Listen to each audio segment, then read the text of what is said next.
भारत के नज़दीक एक बड़ा युद्ध होने जा रहा है। आप लोग पिछले कई दिन से टीवी चैनल्स पर देख रहे होंगे कि डोनाल्ड ट्रंप ईरान को लेकर बहुत बड़ा प्लान बना रहे हैं।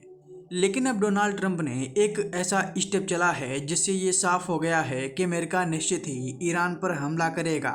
इससे भारत पर बड़ा असर देखने को मिलेगा। भारत को बिलियंस ऑफ डॉलर का नुकसान हो सकता है। भारत में महंगाई भी बहुत तेजी से बढ़ सकती है। वो कैसे, तो चलिए पूरी खबर आपको विस्तार में बताते हैं। अगर आपको याद हो तो जब अमेरिका ने वेनेजुएला पर हमला किया था, उससे पहले अमेरिका ने वेनेजुएला को पूरी तरह से घेर लिया था। ऐसा ही अमेरिका अब ईरान के साथ कर रहा है।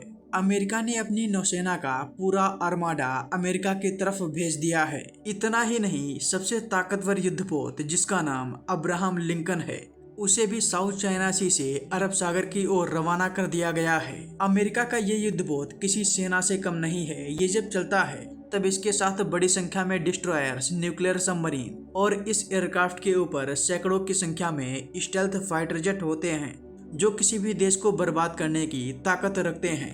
अमेरिका की चलती फिरती ये एक सेना है जिसमें हजारों की संख्या में सैनिक भी हैं। अमेरिका जानता है कि ईरान के पास कोई ऐसा हथियार नहीं है जो अमेरिका की जमीन पर सीधे हमला कर सके।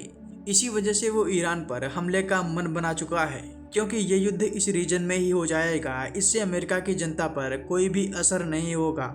जब अमेरिका ईरान पर हमला करेगा तब ईरान भी पलटवार करेगा और वो इजराइल और मिडिल ईस्ट में अमेरिका के सैन्य बेसों पर हमला कर सकता है।